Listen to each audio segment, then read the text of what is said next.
السلام عليكم. مرحبا في شريط جديد. اليوم بغيت نتكلم على اللغة الأجنبية، اللغة العربية كلغة أجنبية مقابل اللغة العربية كلغة ثانية.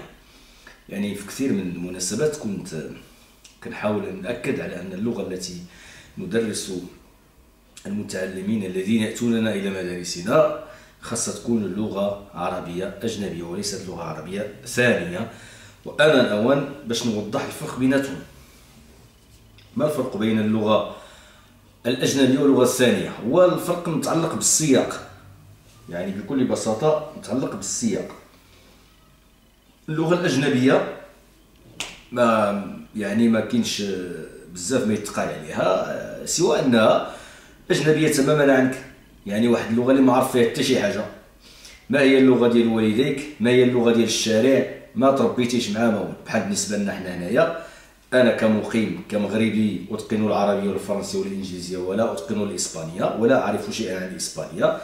أنا متواجد هنا في بلجيكا، إلا غنمشي ناخذ واحد الكور ديال الإسبانية فبالنسبة لي هي إسبانية أجنبية، لغة أجنبية وليست لغة ثانية.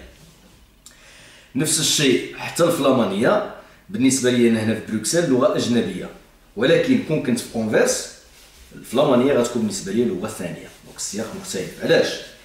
لأنني هنايا ما كنسمعش أنا الفلامانية في التلفازة، ما عنديش القنوات ديال الفلامانية، ما كنقرا كتب فلامانية، ما كنتبع يعني دروس فلامانية، رسوم متحركة فلامانية. في الشارع ما كنسمعش فلامانية إلا نادرا أو من بعيد، إلا في الطوبيس ولا كذا كلمات جوج كلمات ثلاثة. ولكن اللي طاغي مزيان هي الفرنسية، هذا الواقع. اللي طاغي مزيان في بروكسل هي الفرنسية. ولكن فبالتالي بالنسبة لي الفلامانية هنايا في بروكسل لغة أجنبية. إلا مشيت بغيت نتعلمها في مدرسة اللغة غتكون لغة أجنبية. أما إلا كنت في أنفيرس دوزت واحد 3 شهور 4 شهور 5 شهور ولا عام، الفلامانية مفروضة عليك فين ما مشيتي. الفلامانية كتسمعها في الشارع، الفلامانية غتمشي عند المول سميتو يعني بائع الخبز غتلقى غيهضر معاك الفلامانية، السوق فلامانية، الإدارة العامة يعني البلدية الفلامانية. فين ما مشيتي كاينه الفلامانية. التلفازة غادي تلقى قنوات غادي تبغي تعرف لأنك انت في داك السياق ديال أنفيرس غادي تبغي تعرف يعني شنو وقع في الجهة الفلامانية من البلاد ديال بلجيكا. فبالتالي هي كتعتبر ديك الساعة لغة ثانية. ملي غادي تبغي تعلم اللغة الفلامانية في أنفيرس غتكون لغة ثانية مولف عليها، ودك تنسات معها، وربما بديتي كتخرج شي كلمات منها. بالتالي هي ماشي لغة أجنبية بالنسبة لك ديك الساعة. نفس الشيء بالنسبة لولاد المغاربة في المغرب، العربية بالنسبة لهم لغة ثانية وليست لغة أجنبية. علاش؟ حنا عارفين بأن اللغة العربية ماشي هي اللغة اللي كيتكلموا بها في الدار، ماشي هي لغة الوالدين، ولكن اللغة العربية حاضرة بقوة في التلفازة. يعني كاين بزاف ديال البرامج تما باللغة العربية الفصحى. كانت في المدرسة أيضا، يعني واخا من الابتدائي كتسمع العربية، كتقرا العربية من الابتدائي، من الصغر وانت كتسمع العربية، ومن الصغر وانت حتى كتكبر العربية كاينة. في المسجد أيضا الخطبة ديال الجمعة أو الدروس راها بالعربية، في التلفازة راه قلنا بالعربية، وحتى في الشارع. لأن واخا المتداول يعني بين العامة هي الدارجة، وإنما الدارجة اللي خصنا نعرفو راه هي ماشي العربية الفصحى، وإنما هي اون فاريتي دو لاغاب، يعني هي راه جاية من العربية. يعني واحد النسبة كبيرة بيان سور تخلطات مع شوية ديال الأمازيغية، تخلطات مع شوية الفرنسية، مع شوية الصبليونية إلى آخره. كتلقى كاع المصطلحات كاينين. كاين شي مصطلحات اللي هما هي ديال المغرب لا علاقة لهم بالعربية، ولكن بالمجمل راه هي جاية مجملا جاية من اللغة العربية. إلا خدينا اللغة العربية أو خدينا الدارجة المغربية والدارجة في مصر والدارجة في الكويت والدارجة في فلسطين والدارجة في العراق والدارجة في الأردن إلى آخره، في السودان، الدارجة في هذه البلدان العربية كاملة مختلفة على بعضها. الدارجة عندنا هنا ماشي الدارجة البلدان الأخرى، ولكن هما كيبقاو كلهم جايين من اللغة العربية. اللغة العربية هي اللغة الأم ديالهم، جاية هادو كلهم دي لونغ سور ولا دي فاريتي دو لونغ سور جايين من لا لونغ مير اللي هي اللغة العربية. فبالتالي الإنسان التلميذ اللي هو المتعلم اللي كيسمع بزاف الدارجة وكيهضر بالدارجة راه كيسهل عليه تعلم اللغة العربية. نعطيكم واحد المثال بسيط. هو ملي غيدخل ملي في الدارجه سمع بان قف امام الباب. الدارجه سمعها واحد النهار سمع وقف قدام الباب. ملي غادي يجي العربيه ويسمع قف امام الباب، راه هذيك وقف قدام الباب غتعاونوا على فهم قف امام الباب. كذلك جلس، نوض، وقف، عفوا ماشي نوض وانما وقف، جلس، وقف، خرج، دخل، هادو كلهم كاينين في الدارجه وكاينين في العربيه. ادخل، اخرج، قف، اجلس، دونك كيساعدوا. هذا كيتسمى لو ترانسفير بوزيتيف، يعني في اللسانيه التطبيقيه كيتسمى لو ترانسفير بوزيتيف او الارسال الايجابي اللي كيسهل عليك تعلم واحد اللغه. ملي كيجيك من واحد اللغه اللي هي فاريتي من ديك اللغه المستهدفه. فبالتالي عندنا حنايا هذا السياق كيمكننا باش نقولوا بان التلامذ في المغرب او المتعلمين في المغرب راه اللغه العربيه بالنسبه لهم تما لغه ثانيه، ماشي هي اللغه الام، ماشي لغه اجنبيه تماما ما كيعرفوا عليها والو. بين وبين نقدر نقول. اما ولاد المغاربه في بلجيكا اللي في الدار ما كيسمعش العربيه، كيسمعهاش في التلفازه، والديه ما كيهضروش معاه بها. للاسف انا ما فهمتش علاش. عندنا غير حنا في الكوميونيتي ديال المغاربه، يعني الكوميونيتي الاخرين كتلقاوهم كيعرفوا الفرنسيه ولكن كيعرفوا اللغه ديالهم ديال والديهم كيعرفوها. ما نساوهاش. علاش الانسان يفرط في لغه راه كنز. بحال شي واحد كيضيع كنز كيلوحوها هكاك هباء منثورا. واش كاين شي واحد يقدر يفرط في كيلو 4 كيلو ولا ما عرفتش شحال من كيلو ديال الذهب ويسيبو هكذا بهذه السهوله هذه؟ راه اللي كيدير اللي كيسمع في اللغه راه كيدير اكثر من هذا الشيء، راه كيسمع اكثر من هذا الشيء.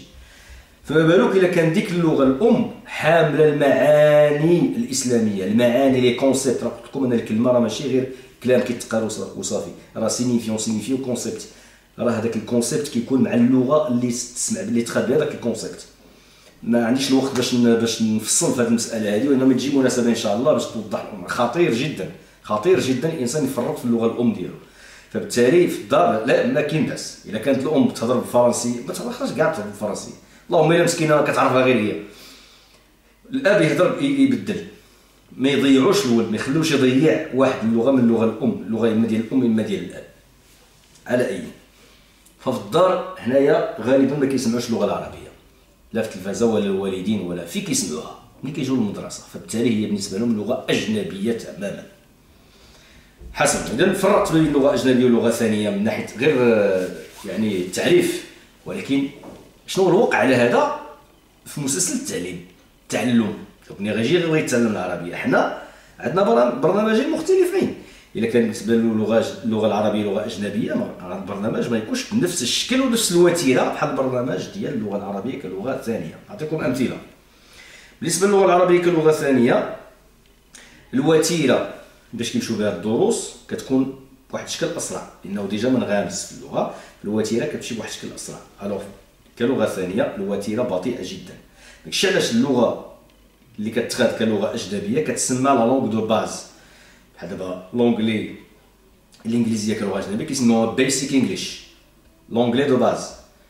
الفرنسيه كذلك الفرونسي دو باز، العربيه العرب دو باز الاساسيه، العربيه الاساسيه اللي خصك تمشي معها بشويه ببطء شديد وتدرج. من ناحيه اللغه سلسه كلغه اجنبيه غتكون سلسه، يعني من نيفو 1 حتى النيفو 7 اللي عندنا حنايا سلسه. هذيك اللغه السهله الديزه، المصطلحات الاوليه ديال الاشياء، ماشي المرادفات ديالها. مثلا عوض ما ناخذ اخذ في البكاء نقولوا بدا يبكي عوض من اخذ في البكاء. هذا الاسلوب هذا مدعوم باللاتي، هذا ماشي ديال اللغه السلسه العاديه ديال التعلم العربيه كلغه اجنبيه. بالمقابل كلغه ثانيه من السلاسه الى المدعوم كاين واحد القفزه صغيره، يعني بواحد الوتيره كتكون اسرع كما قلت. فبالتالي الانتقال من اللغه السلسه الى اللغه المدعومه كيتم بشكل اسرع. داكشي علاش في الفرنسي مثلا ملي كنوصلوا للثانوي في المغرب، البرنامج ديال الفرنسيه مثلا اللي كتولي عندنا لغه كلغه ثانيه ماشي لغه اجنبيه ما عارفين عليها والو. بالتالي كنبداو ندخلوا النصوص، ليدي برينسيبال، ليدي سكوندير، النقاش، ديسكوسيون كذا. كيبقاش ديك الحياه اليوميه. اش خصك تقول ملي توصل عند البولونجي، خصك تقول ملي تدخل عند الجزار، شنو هما العبارات اللي كتقول ملي كتبغي دير التحيه الى اخره. هذه الامور دو باز. بالنسبه للترجمه، بالنسبه كلغه ثانيه الترجمه مره بعض الخطرات ممكنه. لان ما غاداش تعيق الفهم العام ديال التلميذ اللغه، وانما في اللغه العربيه كلغه اجنبيه الانغماس التام في اللغه. ما كاينش الترجمه عائق، الترجمه خطيره جدا. غادي يجي واحد الوقت ان شاء الله نهضر على الترجمه بوحدها، وانما الترجمه خطيره جدا، فهي تلغي تقصي تماما اللغه المستهدفه. انت عندك كلغه اجنبيه خصك تركز يكون على اللغه التي تريد ان تدرسها التلميذ، هي اللغه المستهدفه بوحدها ليس غيرها. راه بالنسبه لي انا اللي كيبدا يهضر بالفرنسيه وكيشرح فرنسيه، راه ماشي التلميذ اللي كيمارس اللغه، وانما المعلم اللي كيمارس الفرنسيه. راه الادوار مقلوبه، راه كيولي المعلم هو اللي كيبدا يبراتيكي لو فرونسي ديالو. بعض الخطرات كيبداو يصحوا ليه الدراري، لان حدوا راسنا من هذه المسائل هذه.